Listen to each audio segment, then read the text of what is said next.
ইসরায়েলের কোমরে সজোরে আঘাত ইরানের, ঝুঁকিতে অর্থনীতি ও সামরিক শক্তির প্রাণকেন্দ্র হাইফা। মহাবিপদে কি নেতানিয়াহু? মধ্যপ্রাচ্যের পথে মার্কিন রণতরী, সংঘাতে কি জড়াবে আমেরিকা? ইসরায়েলের পরমাণু হামলা চালাতে পারে পাকিস্তান, কতটা সত্যি? ইরানের হামলায় ইসরায়েল ক্ষতবিক্ষত হলেও মৃত্যুর সংখ্যা কম। কিভাবে মোবাইল অ্যাপের মাধ্যমে জীবন বাঁচাচ্ছে ইসরায়েলিরা? আসসালামু আলাইকুম, দেখছিলেন Bangla vision world news headline. এবার ইসরায়েলের মেরুদণ্ডে সজোরে আঘাত হেনেছে ইরান। তাদের দফায় দফায় মিসাইল হামলায় ভেঙে পড়ার মুখে ইসরায়েলের অর্থনীতি, জ্বালানি ও সামরিক শক্তির প্রাণকেন্দ্র হাইফা শহর। তেহরানের হামলার লক্ষ্য ছিল হাইফার তেল শোধনাগার, রাসায়নিক কারখানা এবং গুরুত্বপূর্ণ নৌঘাঁটি। তেল আবিবের মতো তেহরানও জানে প্রাণ ভোমরা হাইফা হারালে বিপদে পড়বে গোটা ইসরায়েল। হাফিজুল ইসলামের ডেস্ক রিপোর্টে বিস্তারিত।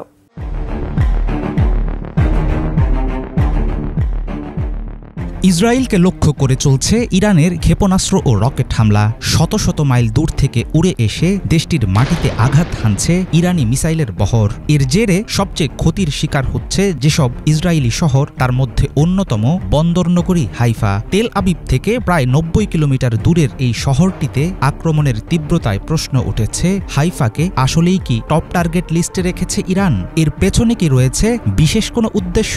ইসরায়েলের তৃতীয় বৃহত্তম নগরী অচল করে দিতে পারলে ঠিক কতটা বিপদে পড়বে নেতানিয়াহু সরকার? কোথায় আঘাত করলে সবচেয়ে বেশি ব্যথা পাবে ইসরায়েল? তেহরান হয়তো খুঁজে পেয়েছে এই প্রশ্নের জবাব। বন্দরনগরী হাইফা কেবল একটি শহরই নয়, এটি ইসরায়েলের সবচেয়ে গুরুত্বপূর্ণ বাণিজ্যিক ও সামরিক কেন্দ্রগুলোর একটি। আন্তর্জাতিক সংবাদ মাধ্যম নিউ ইয়র্ক টাইমসের দেয়া তথ্য অনুসারে ইসরায়েলের সবচেয়ে বড় তেল শোধনাগার হাইফাতেই অবস্থিত। এই গভীর সমুদ্র বন্দরের উপর নির্ভরশীল দেশটির মোট সামুদ্রিক বাণিজ্যের অনেক বড় একটি অংশ। যোগাযোগ সুবিধা ও সরকারি সহায়তার কারণে হাইফায় গড়ে উঠেছে নানা রকম রাসায়নিক কারখানা ও জ্বালানি অবকাঠামো। ফলে ইসরায়েলকে কাবু করতে হলে এই নগরী হতে পারে মোক্ষম এক লক্ষ্য। ইরানের বেসামরিক অবকাঠামো বা জ্বালানি স্থাপনাগুলোতে হামলা হলে সমান জবাবের হুঁশিয়ারি দিয়েছিল ইরান। হাইফায় হামলার মধ্য দিয়ে পূর্বঘোষিত সেই হুমকিকে বাস্তবে রূপ দিচ্ছে তেহরান। এর ফলে ইসরায়েলের জ্বালানি নিরাপত্তায় তৈরি হতে পারে তীব্র সংকট। হাইফায় অবস্থিত গুরুত্বপূর্ণ নৌঘাঁটি ক্ষতিগ্রস্ত হলে থমকে যেতে পারে ইসরায়েলের সামুদ্রিক প্রতিরক্ষা ও গোয়েন্দা কার্যক্রম। আয়রন ডোম দিয়ে শহরের আকাশ প্রতিরক্ষা নিশ্চিত করার কথা থাকলেও ইরানের চালানো তীব্র ও মুহুর্মুহু ক্ষেপণাস্ত্র হামলা ইসরায়েলের ডিফেন্স সিস্টেম কতটা ঠেকাতে পেরেছে সেটা নিয়ে দেখা দিয়েছে অনিশ্চয়তা। সমুদ্র বন্দরের পাশাপাশি ইসরায়েলের বড় বড় তেল শোধনাগার, রাসায়নিক কারখানা ও গুরুত্বপূর্ণ নৌঘাঁটি সব একই জায়গায় সংযুক্ত। ফলে ইরানের কৌশলগত প্রতিশোধের সবচেয়ে যৌক্তিক লক্ষ্যবস্তু হচ্ছে হাইফা। সেখানে আঘাত মানে সরাসরি দেশটির সরবরাহ ও প্রতিরক্ষা কাঠামোতে আঘাত। ইসরায়েলের অন্যান্য শহরের মতো হাইফার আকাশও বিশেষ প্রতিরক্ষা ব্যবস্থা দিয়ে সুরক্ষিত, কিন্তু ইরান থেকে ছোড়া ক্রুজ, ব্যালিস্টিক ও হাইপারসোনিকের মতো দূরপাল্লার ক্ষেপণাস্ত্রের বিরুদ্ধে তেমন একটা কাজে আসছে না ইসরায়েলের গর্বের আয়রন ডোম। ইসরায়েলে সাম্প্রতিক হামলায় নতুন কৌশল ব্যবহার করছে ইরানের বিপ্লবী গার্ড বাহিনী, এমন সংবাদ প্রকাশ করেছে বার্তা সংস্থা রয়টার্স। ইরানি এলিট ফোর্সের দাবি, এই পদ্ধতি বিভ্রান্ত করে দিচ্ছে ইসরায়েলের বহু স্তরের প্রতিরক্ষা ব্যবস্থা। ফলে একাধিক লক্ষ্যে সফলভাবে আঘাত হানতে সক্ষম হচ্ছে ইরান। দুই শত্রু দেশের মধ্যে পাল্টাপাল্টি হামলা চলতে থাকলে তেল আবিবের মেরুদণ্ডে আঘাত করার সুযোগও ছাড়তে চাইবে না তেহরান। এমন পরিস্থিতিতে ইরানি হামলায় হাইফার মতো গুরুত্বপূর্ণ বন্দর নগরীর স্বাভাবিক কার্যক্রম ব্যাহত হলে ইসরায়েলি অর্থনীতিতে লাগবে বড় ধাক্কা। হাফিজুল ইসলাম, বাংলা ভিশন। এদিকে ইরান ও ইসরায়েলের মাঝে যখন টানা চতুর্থ দিনের মতো চলছে তীব্র সংঘাত, তখন মধ্যপ্রাচ্যের দিকে এগিয়ে যাচ্ছে মার্কিন বিমানবাহী রণতরী ইউএসএস নিমিটজ। প্রশ্ন উঠেছে, যুক্তরাষ্ট্র কি বন্ধু ইসরায়েলের পক্ষে ইরানে হামলা চালাবে? এদিকে ইরানে পরমাণু হামলা হলে পাকিস্তানও পাল্টা পরমাণু হামলা চালাবে ইসরায়েল, এমন দাবি করেছে তেহরান। তবে প্রাথমিকভাবে তাই নাকচ করে দিয়েছে পাক সরকার। এমন ঘোলাটে পরিস্থিতিতে সংঘাত থামাতে চলছে কূটনৈতিক তৎপরতা।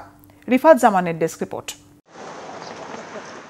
ইরান ও ইসরায়েলের তীব্র সংঘাতের মাঝেই দক্ষিণ চীন সাগর ছেড়ে দ্রুতবেগে মধ্যপ্রাচ্যের দিকে এগিয়ে যাচ্ছে মার্কিন বিমানবাহী রণতরী ইউএসএস নিমিৎজা। মার্কিন কর্তৃপক্ষ জানিয়েছে সোমবার সকালে জরুরি প্রয়োজনে মধ্যপ্রাচ্যের দিকে যাচ্ছে মার্কিন রণতরী। প্রশ্ন উঠেছে, ইরানের বিরুদ্ধে চলমান হামলায় মিত্র ইসরায়েলের পক্ষে কি যোগ দিতে যাচ্ছে আমেরিকা? যদিও এখন পর্যন্ত সরাসরি সংঘাতে যোগ দেওয়ার সম্ভাবনা নাকচ করে আসছে ট্রাম্প প্রশাসন। এদিকে সংঘাতে আমেরিকা যোগ দিক বা না দিক, এরই মধ্যে ইরান দাবি করেছে যদি ইসরায়েল পরমাণু হামলা চালায় তাহলে তেহরানকে সমর্থন দিয়ে ইসরায়েলে পরমাণু হামলা চালাবে পাকিস্তান। পরমাণু ক্ষমতাধর মুসলিম দেশ পাকিস্তানও ইরানের মতোই ইসরায়েলকে রাষ্ট্র হিসেবে স্বীকৃতি দেয়নি। তবে ইসরায়েলে পরমাণু হামলা চালানোর ইরানের দাবি নাকচ করে দিয়েছে পাকিস্তান। দেশটির প্রতিরক্ষামন্ত্রী খাজা মোহাম্মদ আসিফ জানিয়েছেন এমন কোনো মন্তব্য তার দেশ করেনি। আর এই দাবির পরেই ইরানের সাথে সীমান্ত সাময়িকভাবে বন্ধ করে দিয়েছে পাকিস্তান। এমন ঘোলাটে পরিস্থিতির মাঝে সোমবার টানা চতুর্থ দিনের মতো পাল্টাপাল্টি হামলা আর সংঘাত আরও জোরালো করেছে ইরান ও ইসরায়েল। ফলে সময়ের সাথে সাথে বাড়ছে দুই দেশেরই ক্ষয়ক্ষতি। চতুর্থ দিনে ইসরায়েলের সবচেয়ে বড় হামলা ইরান চালিয়েছে বলে জানিয়েছে বিভিন্ন সংবাদ মাধ্যম। গেল 4 দিনে ইসরায়েলের ভূখণ্ড লক্ষ্য করে ইরান 370টিরও বেশি ব্যালিস্টিক মিসাইল হামলা চালিয়েছে বলে দাবি করেছে তেল আবিব। এতে 24 ইসরায়েলের মৃত্যু ও আহত হয়েছে 600-এরও বেশি। বিশ্লেষকরা বলছেন ইরানের অন্তত 20 জনেরও বেশি সামরিক কমান্ডার ও 9 পরমাণু বিজ্ঞানীকে হত্যার পরও তেহরানের এমন হামলা প্রমাণ করে তাদের কাবু করা সহজ নয়। খামেনির দেশের এমন হামলার প্রতিশোধে ইরানে ব্যাপক হামলা চালিয়ে যাচ্ছে ইসরায়েল। রাজধানী তেহরানের পশ্চিমাংশে সোমবার বড় ধরনের বিস্ফোরণের শব্দ শোনা গেছে। তেহরানের বাসিন্দাদের এলাকা ছাড়তে বলেছে ইসরায়েল। তেহরানের দক্ষিণ পশ্চিমে বড় ধরনের বিস্ফোরণ দেখা গেছে। ইরানের সাথে সংঘর্ষে ইসরায়েল জয়লাভ করতে যাচ্ছে বলে দাবি করেছেন ইসরায়েলের প্রধানমন্ত্রী বেনিয়ামিন নেতানিয়াহু। এর আগে তেহরানের আকাশে পূর্ণ নিয়ন্ত্রণ অর্জন করার দাবি করেছে ইসরায়েলের সামরিক বাহিনীর কর্মকর্তারা। এমন পরিস্থিতিতে সংঘাত বন্ধে মধ্যস্থতার আগ্রহ দেখিয়েছেন রুশ প্রেসিডেন্ট ভ্লাদিমির পুতিন এবং তুরস্কের president Recep Tayyip Erdogan. Rifat Zaman, BanglaVision news desk. ইরানের সর্বোচ্চ নেতা আয়াতুল্লাহ আলী খামেনিকে হত্যার ইসরায়েলি পরিকল্পনা আটকে দিয়েছেন মার্কিন প্রেসিডেন্ট ডোনাল্ড ট্রাম্প। এমন তথ্য জানিয়েছে বিভিন্ন সংবাদ মাধ্যম। তবে ট্রাম্পের পরিকল্পনা ঠেকানোর তথ্য ভুয়া বলে দাবি করেছে ইসরায়েল। তাহলে কেন ট্রাম্প প্রশাসন খামেনি হত্যার পরিকল্পনার ইস্যু প্রকাশ্যে এনেছে? ইরান কি ভয় দেখাতে কি? এরই মধ্যে ইসরায়েলি হামলা থেকে বাঁচতে পরিবার সহ বাংকারে আশ্রয় নিয়েছেন আলী খামেনি। হিজল জোবায়েরের ডেস্ক রিপোর্ট। কেবল ইরানের শীর্ষ পর্যায়ের কর্মকর্তারা নয়, সর্বোচ্চ ধর্মীয় নেতা আয়াতুল্লাহ আলী খামেনিকেও হত্যার পরিকল্পনা করে ইসরায়েল। তবে যুক্তরাষ্ট্রের প্রেসিডেন্ট ডোনাল্ড ট্রাম্প তা ভেস্তে দেন।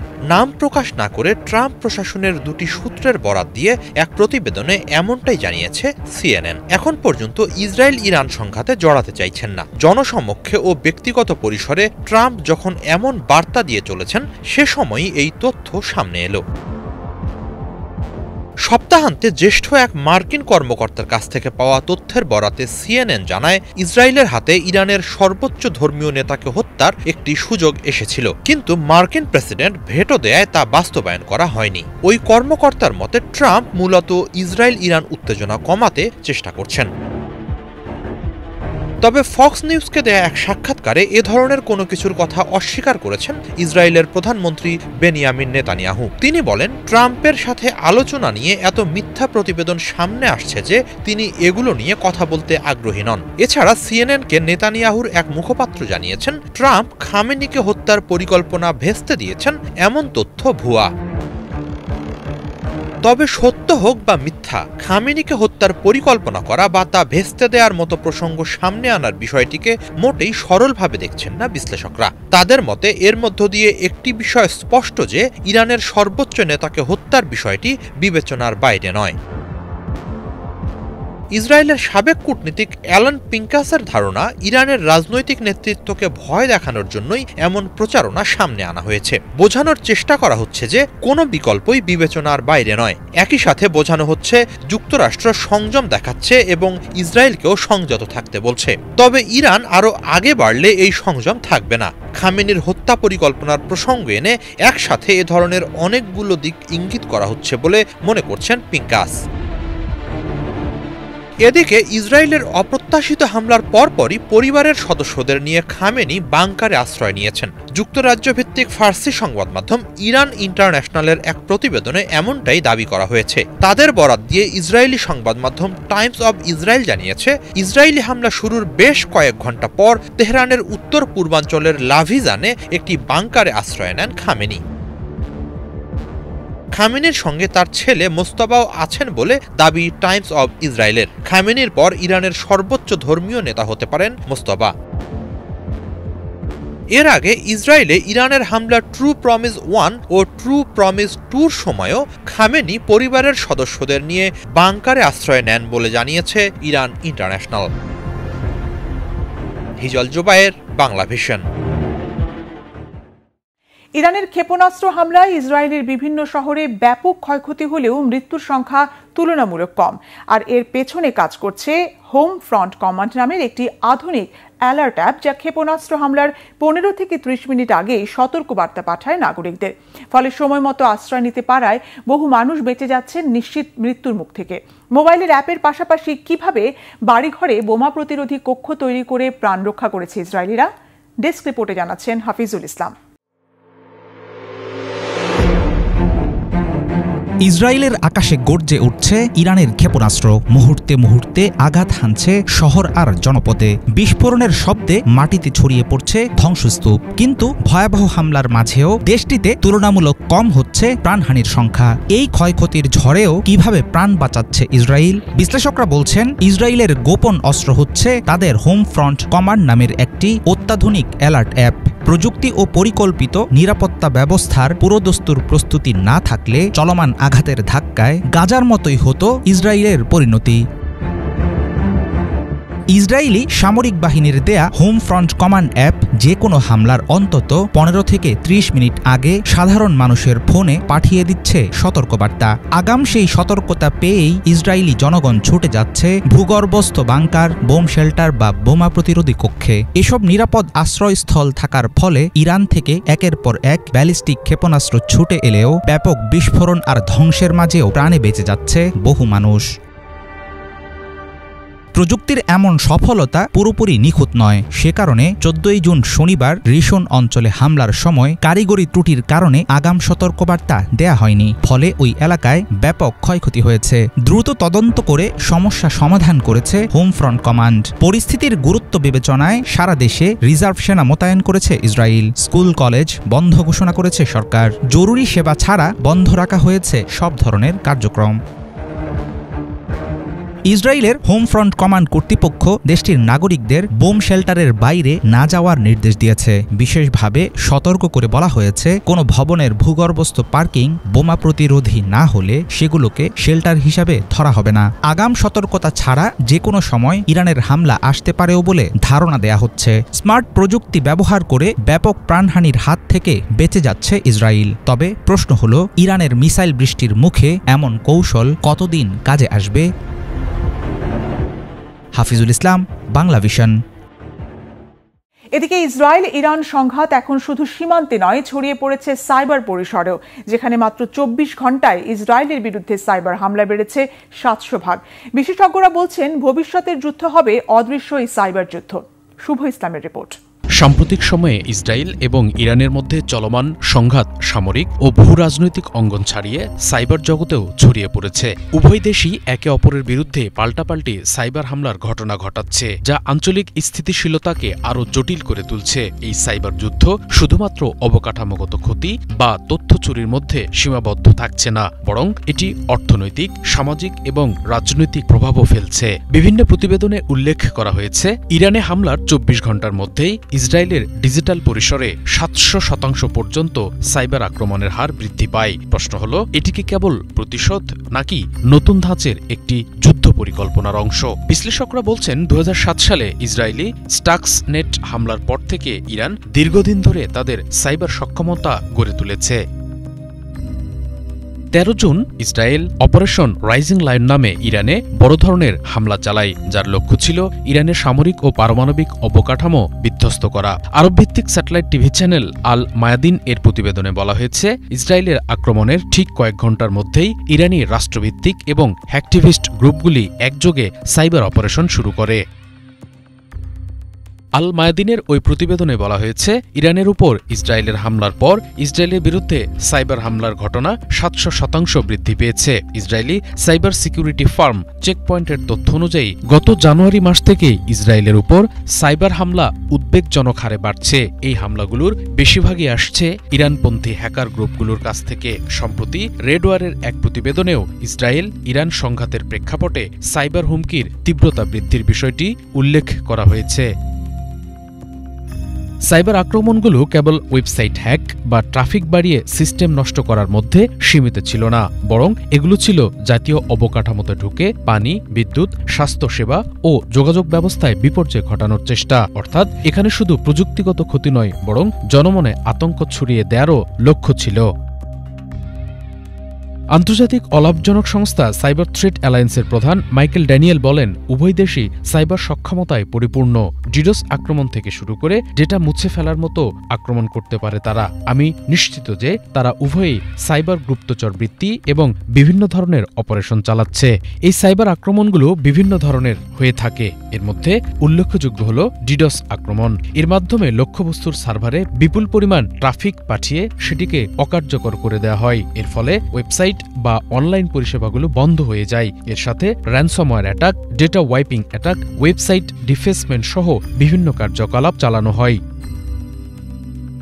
দুই দেশ যখন যুদ্ধে জড়ায়, মূলত সাইবার হামলায় প্রথম পদক্ষেপই আসে স্টেট স্পন্সর হ্যাকারদের কাছ থেকে। এর সাথে যুক্ত হয় উভয় দেশের সহযোগী দেশ। ভূ রাজনৈতিক প্রেক্ষাপটে হ্যাকার গ্রুপগুলো বিভিন্ন দলে বিভক্ত হয়ে যায়। সেক্ষেত্রে চলমান এই যুদ্ধে দুই দেশের হ্যাকার গোষ্ঠী এবং তাদের অ্যালাই গ্রুপগুলোই অংশগ্রহণ করে বলে বিভিন্ন প্রতিবেদনে উল্লেখ করা হয়েছে। রেজিস্টারের প্রতিবেদন অনুযায়ী ইসরায়েল এবং ইরান উভয়ই একে অপরের বিরুদ্ধে সাইবার অস্ত্র ব্যবহার করছে, যা তাদের সামরিক সংঘাতের একটি সম্প্রসারিত অংশ। ইসরায়েল ইরানের এই সাইবার যুদ্ধ বিশ্বের জন্য স্পষ্ট বার্তা। এখন আর যুদ্ধ মানে শুধু বোমা, ট্যাঙ্ক বা রকেট নয়। এখন যুদ্ধ মানে ডেটা চুরি, ট্রাফিক জ্যাম, স্বাস্থ্য সিস্টেম হ্যাক এবং নাগরিকদের মনে অনিশ্চয়তা ও ভয় ঢুকিয়ে দেওয়া। এই যুদ্ধ আরও বেশি বিপজ্জনক, কারণ এটি অদৃশ্য এবং প্রতিনিয়ত পরিবর্তনশীল। ইসরায়েল ইরান সংঘর্ষের সাম্প্রতিক দৃষ্টান্ত আমাদের মনে করিয়ে দিচ্ছে, আগামী দিনের যুদ্ধ হবে সাইবার পরিসরে। এই যুদ্ধ সীমাহীন ও নিয়ন্ত্রণহীন। তাই এখনই আন্তর্জাতিক আইন প্রণয়ন করে জাতীয় সাইবার নিরাপত্তা কৌশল পুনর্গঠন সময়ের দাবি। শুভ ইসলাম, বাংলাভিশন, ঢাকা। ইরানি সশস্ত্র বাহিনী কঠোর হুঁশিয়ারি দিয়ে বলেছে, ফিলিস্তিন থেকে দখল করা অঞ্চলে এখন যারা বসবাস করছেন তারা যেন দ্রুত ওই এলাকা ত্যাগ করেন। ইরান জানিয়েছে তারা গোটা দখলকৃত ভূখণ্ড জুড়ে পাল্টা হামলা চালাতে প্রস্তুত। 15 জুন ইরানি সশস্ত্র বাহিনীর মুখপাত্র কর্নেল রেজা সৈয়দ ইসরায়েলকে সতর্ক করে এই হুঁশিয়ারি দেন। বিস্তারিত মীর ফজলে রাব্বির ডেস্ক রিপোর্টে।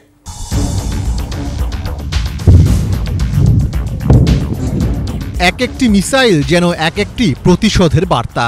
শহীদদের প্রতিজ্ঞায় ইরানের বুকে যে আগ্নেয়গিরি জ্বলছে, তাতেই যেন ছারখার হয়ে যাচ্ছে দখলদার ইসরায়েল। ইরানের মুহুর্মুহু মিসাইল হামলায় কেঁপে উঠছে ইসরায়েলের তেল আবিব, হাইফা সহ অন্যান্য শহর। তবে এ যুদ্ধে ক্ষতির পাল্লায় ইরানেরই ভার বেশি। বর্বর ইসরায়েলিদের চালানো হামলায় ইরানে রবিবার পর্যন্ত নিহতের সংখ্যা বেড়ে 224 জনে পৌঁছেছে। এছাড়াও আহত হয়েছেন প্রায় 1,500 মানুষ, যাদের 90%-এরও বেশি বেসামরিক নাগরিক। ইরান হারিয়েছে গোয়েন্দা প্রধান, একাধিক পরমাণু বিজ্ঞানী ও বেশ কয়েকজন উচ্চপদস্থ সামরিক কর্মকর্তা। তবে নির্মম ক্ষত থেকেই জন্ম নেয় অনর প্রতিজ্ঞা, আর তাই এত সহজে হাল ছাড়তে রাজি নয় ইরান। কেননা ইরানের এই প্রতিশোধের আগুনে মিশে আছে নিপীড়িত গাজাবাসীর কান্না। ফলে দখলদার ইসরায়েলের বিরুদ্ধে এবার ইরান নিতে চায় পূর্ণমাত্রার প্রতিশোধ। ইরানের সামরিক বাহিনী সাফ জানিয়ে দিয়েছে, আর ছাড় দেওয়া হবে না, ইসরায়েলকে ছাড়তে হবে ফিলিস্তিনের দখলে নেওয়া ভূমি।